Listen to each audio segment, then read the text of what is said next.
Hello दोस्तों। भारत में 464 योगिनी मंदिर हैं जो 2 उड़ीसा में और 2 मध्य प्रदेश में हैं। लेकिन मध्य प्रदेश के मुरैना में स्थित 64 योगिनी मंदिर सबसे प्रमुख और प्राचीन है। यह भारत के उन 64 योगिनी मंदिरों में से एक है जो अभी भी अच्छी दशा में बचे हैं। यह मंदिर तंत्र मंत्र के लिए काफी प्रसिद्ध था, इसलिए इस मंदिर को तांत्रिक यूनिवर्सिटी भी कहा जाता था।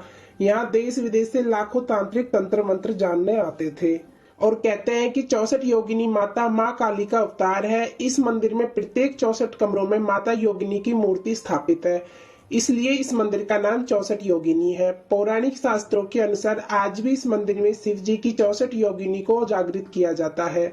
मान्यता है कि यह मंदिर शिव जी के तंत्र मंत्र के कवच से ढका हुआ है। तो आइए दोस्तों जानते हैं 64 योगिनी मंदिर के बारे में।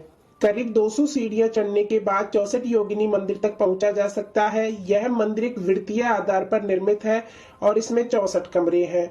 हर कमरे में एक एक शिवलिंग बना हुआ है। मंदिर के मध्य में एक खुला हुआ मंडप है जिसमें एक विशाल शिवलिंग है। यह मंदिर सन 1323 ईस्वी में बना था।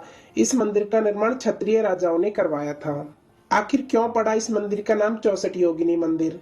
हर कमरे में शिवलिंग के साथ देवी योगिनी की मूर्ति साथ थी, लेकिन कुछ मूर्तियां चोरी हो गई, जिसकी वजह से अब मूर्तियों को दिल्ली के संग्रहालय में रखा गया है। इसी वजह से इस मंदिर का नाम 64 योगिनी मंदिर पड़ा। यह मंदिर 101 खंभों पर टिका हुआ है। भारतीय पुरातत्व सर्वेक्षण ने इस मंदिर को प्राचीन ऐतिहासिक स्मारक घोषित किया है। 64 योगिनियों को किया जाता है जागृत। स्थानीय निवासी आज भी मानते हैं कि यह मंदिर आज भी शिव की तंत्र साधना के कवच से ढका हुआ है। यहाँ आज भी रात में रुकने की इजाजत नहीं है, ना तो इंसानों को ना ही पक्षियों को। तंत्र साधना के लिए मशहूर इस मंदिर में शिव की योगिनियों को जागृत किया जाता था। माता काली से है संबंध।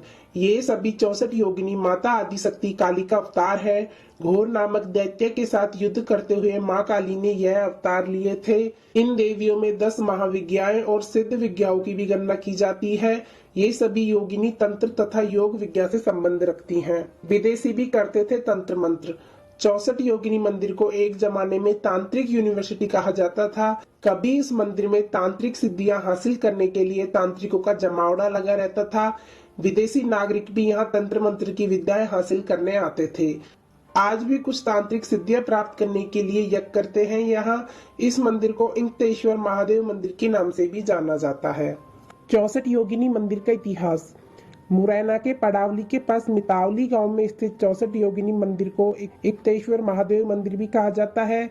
मंदिर और उसके आसपास के शिलालेखों के अनुसार इसका निर्माण सन 1323 में गुर्जर राजा देवपाल द्वारा करवाया गया था।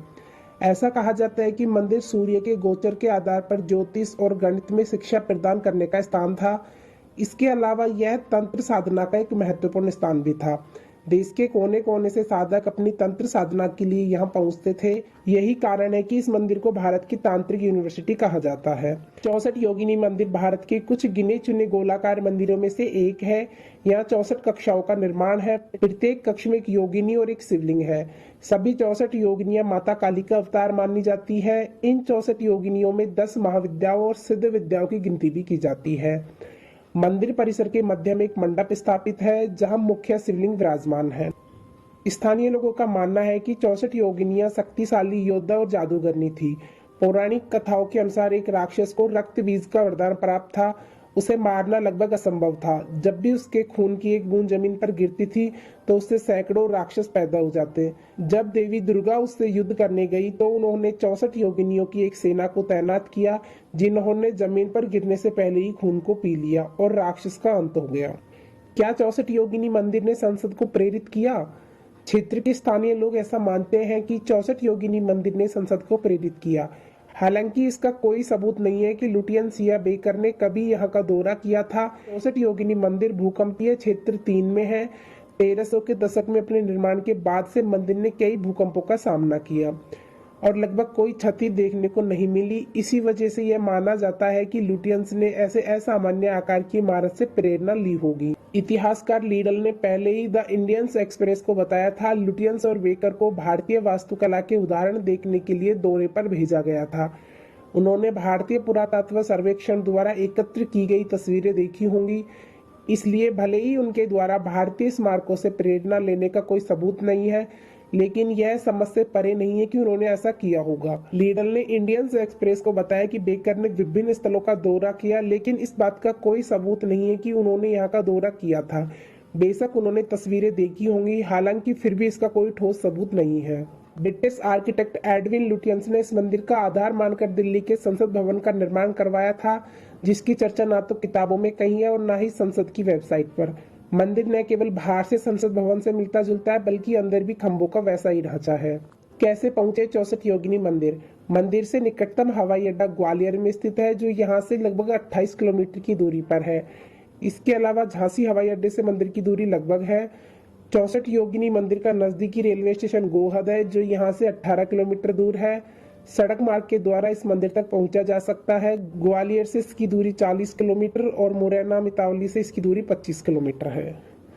तो दोस्तों, यह था 64 योगिनी मंदिर से जुड़ा संपूर्ण इतिहास। आपको वीडियो कैसी लगी हमें कमेंट करके बताओ, और वीडियो पसंद आए तो लाइक शेयर एंड सब्सक्राइब करें। थैंक्स।